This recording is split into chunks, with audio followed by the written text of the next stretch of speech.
Howdy, y'all. Kevin here. This is not the video I had planned for tonight. I'll be honest with you. I've been walking around giggling for probably longer than I should have, and I'm much more amused by this situation than I should be. But here's what we got going on. Sometime this morning, somebody sent me some text messages and asked me if a post that they had seen was about me. And I go, don't know, haven't seen it. And I went to look, and I found out that the person who supposedly posted this has blocked me. And kudos, that was smart. But it's one of those things that kind of telling that up until just a little while ago, I wasn't blocked from anybody. But now all of a sudden I'm blocked, and you're making left-handed posts about me. Tells a lot about your character. Anyhow, because I'm not going to block anybody unless they get hinky on my personal platforms. So if you come to my YouTube channel and make stupid comments, if you come to my Facebook make stupid comments, same thing with Instagram, TikTok, wherever the heck I'm at. As long as you can be civil, so can I. But I'm not going to lie for your benefit. And I'm not going to lie to look better to folks. Here's the deal. Apparently, well, I'm coming from my shed, which apparently means that I'm destitute, unsuccessful, a failure in life. But anyhow, this individual apparently has somebody either watching my YouTube videos or was watching the YouTube videos himself and took offense at something I said, which was or was not directed at him. If you feel if you feel that it wasn't directed at you, there may be a guilty conscience going on right there. Or it may not. I don't know. I'm not a psychologist.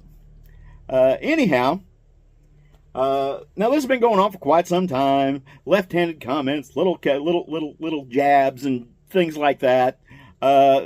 Completely childish behavior.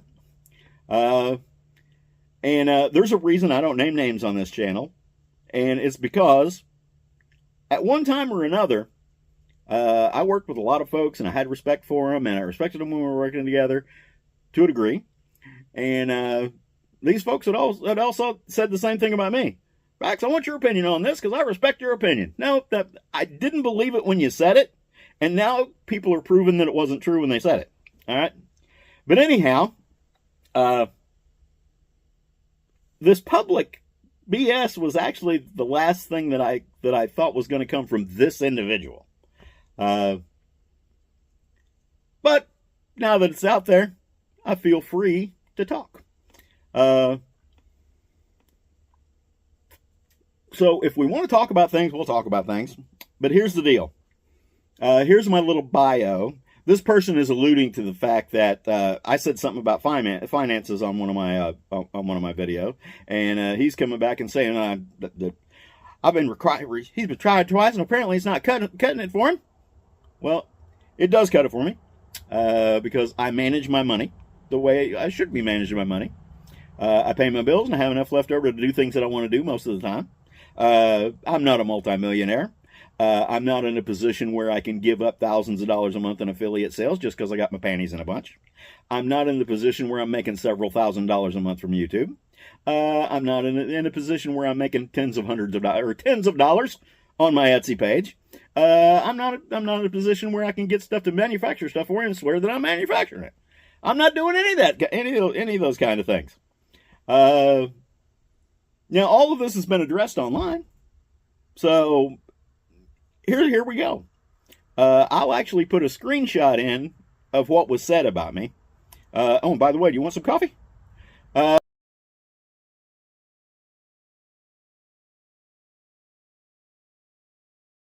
Apparently, I'm the coffee fetcher, and I've had 2 retirements under my belt that aren't cutting it for me. Now, my Navy retirement, I retired in October 1995 under the TARA program, which was Temporary Early Retirement Authority, and that basically retired you before 20 years of active duty. And it was for certain MOSs, or not MOSs, I was in the Navy, NECs, and rates and ratings and specialty codes, things like that. And 2 NECs that I had, Naval Enlisted Classification Codes, came up as being eligible for retirement. And I was tired of working under a president who people had to be ordered to go see him talk when he came to a base. So I applied, and I was picked up for it. After almost a year of being told that I wasn't going to be picked up for it, which I knew was BS at the time. And I was picked up for it. 15 years, 2 months, 27 days active duty. Almost a year of reserve time. And I retired 16 years for pay. Now, what TARA was, it was a full Navy retirement, full military retirement. I don't know if it was the other services or it was just the Navy. I don't know. But it was a full retirement with a smaller percentage. Now, when I retired, or when I joined the Navy, it was 20 years, 50%. It's different now. It's a lower percentage now for 20 years. But then it was 50% for 20 years. I retired early, so I ended up with 37.5%. I think it was, of my base pay. And, then I went to work for a company that manufactured and installed phone switching equipment and PBXs and key systems and things like that. And I worked for them for a couple of years after I got out of the Navy. They recruited me out of the Navy, as a matter of fact.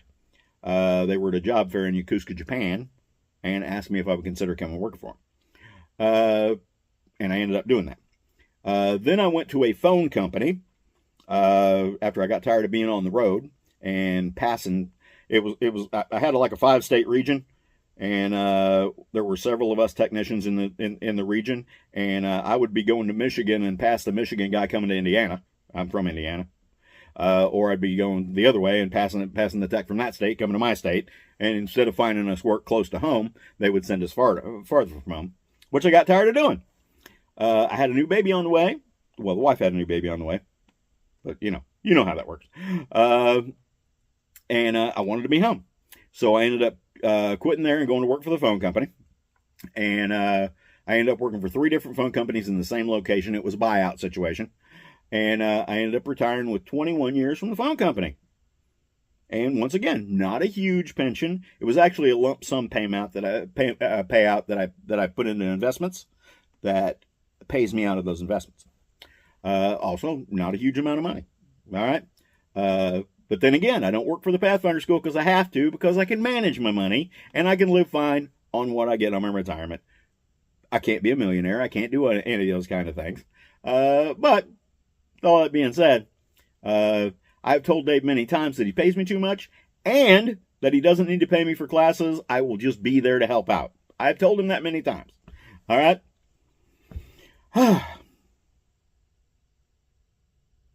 Now, if we want to get farther into this, we can get farther into this, and we'll talk about all kinds of things. But I think this has been addressed enough right now.